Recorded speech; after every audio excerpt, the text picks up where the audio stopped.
আমি একবার দীপাঞ্জন চক্রবর্তী আপনার কাছে যেতে চাই এবং তারপর দীপঙ্কর দার কাছে যাব। দীপাঞ্জন চক্রবর্তী, সেই একই প্রশ্ন, আমার আপনার ট্যাক্সের টাকায় এই শেখ শাহজাহানদেরকে, মানে তাদের পেছনে যাতে সিবিআই না পড়ে থাকে, এনএসজি না পড়ে থাকে, এতটা ডেসপারেশন কেন মমতা বন্দ্যোপাধ্যায় বা রাজ্য সরকারের? মানে এমন জায়গাতে যেখানে এনএসজিকে পর্যন্ত বিরোধিতা করতে হচ্ছে, কিন্তু শেখ শাহজাহানের বিরোধিতা করা যাচ্ছে না। প্রথমে একটু কারেকশন করে দিই, এনএসজি কারোর পেছনে পড়ে না, আর যদি পড়ে সে থাকে না। এবার একটা কথা বলি, যেটা তোমরাও আলোচনা করছো, আমি সৌরভপ্রিয় বাবু আছেন, আমি ব্যক্তিগতভাবে ওনাকে খুব পছন্দ করি। কি করবেন, ওনাকে তো রাজনীতি নিজের দলকে সাপোর্ট করতেই হয়। ব্যাপারটা হচ্ছে, আমি এই রিসেন্টলি পড়লাম, এই 2021-এর বিধানসভা নির্বাচনের সময় দিদির 10 অঙ্গীকার করে বলে যে ম্যানিফেস্টোটা বেরিয়েছিল, আমি জানি না তৃণমূলের কজন পড়েন। এই 10 অঙ্গীকারের কোথাও কিন্তু এটা লেখা নেই যে কোনো দাগি লোক হোক, সে শাহজাহান হোক, কেষ্ট হোক, সুজয় ভদ্র হোক, তাদের জন্য করদাতাদের কোটি কোটি টাকা সুপ্রিম কোর্ট, হাইকোর্ট এই জায়গাগুলোতে খরচা হবে না। তুমি যেটা বলছিলে, দেখো যে রাজনৈতিক দল, এখন সমস্যাটা হচ্ছে যে তৃণমূল দলটা তো আর দল নয়। আমি মনে করি সৌরভপ্রিয় বাবু ব্যক্তিগতভাবে আপনি সত্যি ভালো মানুষ, ভুল জায়গায় রয়েছে, যে এটা দুর্বৃত্তদের জন্য, দুর্বৃত্তদের দ্বারা পরিচালিত একটি দুর্বৃত্তদের ফোরাম। তাদের মধ্যে একজন দুজন কি ভালো মানুষ নেই? সৌরভপ্রিয় বাবু হতাশ, কি করবো, আমি ওনাকে দেখে আমার খুব দুঃখ লাগে। ব্যক্তিগতভাবে ভালো মানুষ, কিন্তু ভুল জায়গায় রয়েছেন, সেই জন্য শেখ শাহজাহানের মতো লোককে সাপোর্ট করছেন। প্রোগ্রাম শেষ হলে ওনাকে জিজ্ঞাসা করবে উনিও কতটা ঘৃণা করেন শেখ শাহজাহানকে, তুমিও জানো, আমিও জানি, বলতে পারবেন না এখন। I appreciate that discipline.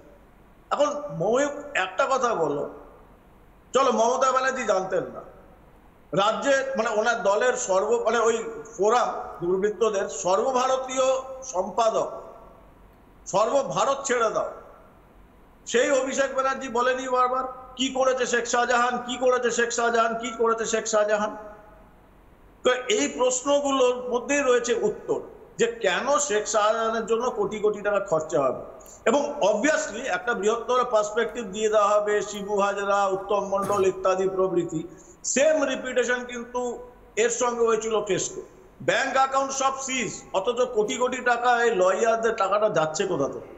এইগুলো নিয়ে যদি ইনকাম ট্যাক্স এবার নাড়াচাড়া করতে শুরু করে, বোঝা যাবে টাকাটা কোত্থেকে যাচ্ছে।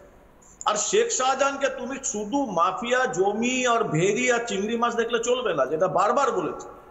সন্ত্রাসবাদী, মাফিয়া, ড্রাগ মাফিয়া, আন্তর্জাতিক চোরাচালানকারী, অস্ত্র পাচার, মানব পাচার, সবকিছুর ব্রিজ হচ্ছে শেখ শাহজাহান, যার একদিকে বসে আছে অতি উচ্চ প্রভাবশালী একজন দুজন, ওই কালীঘাটের আলী পিসি, আলী ভাইপো, আরেক দিকে রয়েছে এই সন্ত্রাসবাদী বা ড্রাগ মাফিয়াদের র্যাকেট। মাঝখানে ব্রিজটাকেও নষ্ট করে নাকি, তাহলে ওপারে পৌঁছাবো কি করে? তার জন্যই শেখ শাহজাহানের জন্য কোটি কোটি টাকা খরচা হচ্ছে। এটা বাংলার মানুষ বুঝে গেছে, আরো বুঝবে, আগামী দিনে আরো বেশি করে বুঝবে। বেশ, আমি দীপঙ্কর দার কাছে আসবো এবং তারপরে আবার বাকিদের থেকে প্রতিক্রিয়া। একটা কথা হচ্ছে গিয়ে, শেখ শাহজাহান পশ্চিমবঙ্গের বিধানসভায় মাননীয় মুখ্যমন্ত্রী মমতা ব্যানার্জি দাঁড়িয়ে বলছেন, কি বলছেন? শাহজাহান কি করেছে ছেড়ে দিন, বিধানসভায় লিখিত আকারে থেকে গেছে শাহজাহান কি করেছে। মমতা ব্যানার্জি বাইরে রাজনৈতিক বক্তব্য দিয়ে বলছেন শেখ শাহজাহানকে টার্গেট করা হয়েছে, ছেড়ে দিন, সেটাও বাদ দিয়ে দিলাম। তার দলের সর্বভারতীয় সাধারণ সম্পাদক আঞ্চলিক দলের, তিনি বলছেন শাহজাহানের কি করেছে। আর এই শাহজাহানকে বাঁচানোর জন্য মমতা ব্যানার্জি কোথায় যাচ্ছেন? প্রথমে হাইকোর্ট, হাইকোর্টের পরে হাইকোর্টের ডিভিশন বেঞ্চ, তারপরে সুপ্রিম কোর্ট, তারপরে সুপ্রিম কোর্টের ডিভিশন বেঞ্চ। একটা জায়গা বাকি আছে ময়ূক, প্রধান বিচারপতির ডিভিশন বেঞ্চ। আমি বলে দিচ্ছি, মমতা ব্যানার্জি সেখানেও যাবেন এবং সেখানে গিয়ে থাপ্পড় খাবেন। কি করেছে শাহজাহান? শাহজাহান করেনি এমন কিছু নেই, কিন্তু আমি বলি ময়ূক, এসেছে ড্রাগ পাচার, দুবাই যোগ, শফিকুল মোল্লা কে? শাহজাহানের লোক।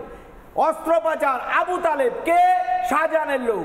শাহজাহানের ডানা, শাহজাহানের সাথে ঘুরে বেড়ায়। ছেড়ে দিন, পশ্চিমবঙ্গের যত টেন্ডার হয়েছে সন্দেশখালী, মিনাখা, সরবেরিয়া অঞ্চলের সমস্ত টেন্ডার কে পেয়েছে? শাহজাহানের লোক। টেন্ডার খুলতে গেছিল বিডিও, বিডিওকে মেরে মাথা ফাটিয়ে দিয়েছে, বিডিওকে মমতা বন্দ্যোপাধ্যায় জানেন না, বানিয়ে দিয়েছে, এগুলো মমতা বন্দ্যোপাধ্যায় জানেন, সব জানেন। এবং এই চোরকে বাঁচাতে গেলে, কারণ এই পার্সেন্টেজটা, এই শাহজাহানের পার্সেন্টেজের টাকা তো 30-70-র মাধ্যমে কালীঘাটে পৌঁছেছে, যার জন্য যদি বেরিয়ে যায় তাহলে টাকার হিসাব যখন সিবিআইয়ের কাছে চলে আসবে আসবে, যখন ইডির কাছে চলে আসবে, যখন এই বলছি যে ওই পার্সেন্টেজের টাকাটা কি শুভেন্দু অধিকারী নৌকায় করে নিয়ে আসতো? সংখ্যাটা কিন্তু মমতা বলছি কি নৌকায় করে নিয়ে আসতো শুভেন্দু অধিকারী? শেখ শাহজাহানের থেকে 30% টাকাটা নৌকা বড় বড় নিয়ে আসতো। আলিপুর সেন্ট্রাল জেলে করতে হবে। শেখ শাহজাহানের পাত্র রয়েছে, বালু রয়েছে, জীবন রয়েছে, মানিক রয়েছে, পরবর্তী বৈঠক আলিপুর সেন্ট্রাল জেলে সৌরভ বাবুর কিছু করার নেই। তাদের কথা বলতে হবে, কিন্তু কিছু করার নেই। একটু থামাচ্ছি এই বাংলার জনগণ, এই বাংলার জাগ্রত জনতা আগামী নির্বাচনে দীপঙ্কর দা হয়ে গেছে ধাক্কা দিয়ে একদম ঠিক আছে আমি মানলাম, কিন্তু আমি একটা জিনিস এখনো বুঝতে পারছি না, সৌরভপ্রিয় দত্ত বুঝতে পারছো না? না, শুভেন্দু অধিকারী সব বুঝে যাবে। তাই হ্যাঁ, শুভেন্দু অধিকারীর কাছে বস্তুটা আমি শুধু একটা কথা, নৌকায় করে টাকা আনতো। আচ্ছা ওর কথা অনুযায়ী আচ্ছা, এবার আমাকে বলুন, জড়িয়ে ধরার ছবিও আছে। আচ্ছা এবার আমাকে ঠিক আছে, আচ্ছা ওটাকে রুল দিয়ে পিছনে পিটাও, দাও, সব বলে দেবে। যাবো দরকার তো এবার আমাকে একটা কথা বলুন তো, ওই জন্য তো বিজেপিতে সাথ দেবে। মমতাকে বাজপেয়ী জায়গা মতো রুলটা দিলে না, আরে ওর মুখ থেকে রামকৃষ্ণ মিশনের আচ্ছা দীপঙ্কর দা একবার একটু শান্ত একবার আমি সৌরভপ্রিয়দা আবারও জিজ্ঞেস করছি, শেখ শাহজাহান যখন এইভাবে মমতা বন্দ্যোপাধ্যায়ের প্রোটেকশন পান, খারাপ লাগে আপনাদের? মমতা বন্দ্যোপাধ্যায় কোনোভাবেই শেখ শাহজাহানের অন্যায়কে প্রোটেকশন দেন না। আচ্ছা কি ন্যায় করেছেন শেখ শাহজাহান? হ্যাঁ, কোনটা প্রমাণিত হয়েছে? আমরা একটা পয়েন্ট বলবো, ও যতগুলো বললো, দীপঙ্কর দা যতগুলো আমি বলতে দিন একটু, এই দাদা যতগুলো বললো, কোনটা প্রমাণিত? আমি ধরে নিচ্ছি না কিচ্ছু আপনি ঠিক বলছেন, আমি বলছি আপনি ঠিক বলছেন। পিঠে বানানো মমতা তো ব্যানার্জি প্রমাণিত। কিছু জানতেন না, মমতা ব্যানার্জি কিছু জানতেন না। যদি মমতা ব্যানার্জি মমতা বন্দ্যোপাধ্যায় সবটা জানতেন না, মমতা ব্যানার্জি কিছু জানতেন না, তখন তাকে ঘাট ধাক্কা দিয়ে বার করে দিয়েছে। শেষ করতে দিন। মমতা ব্যানার্জি যদি কিছু না জানেন, বিং অ্যাডমিনিস্ট্রেটর, তার মানে উনি ফেল করেছেন, তাহলে ইমিডিয়েটলি ওনাকে রেজিগনেশন দেওয়া উচিত। এটা বলুন, এটা বলতে হবে। ইদার আপনাকে বলতে হবে সব জানতেন, ইদার আপনাকে বলতে হবে সব জানতেন, অথবা বলতে পারবেন ব্যর্থ মুখ্যমন্ত্রী। আমি নরেন্দ্র মোদীতে আসছি না, আমি এটা জানি, আমি এটা জানি, জানতেন না তো? আমি এটা জানি নরেন্দ্র মোদী যতক্ষণ আছেন, ততক্ষণ মমতা ব্যানার্জি অ্যারেস্টেড হবে না। জানেন তো আপনি এটা?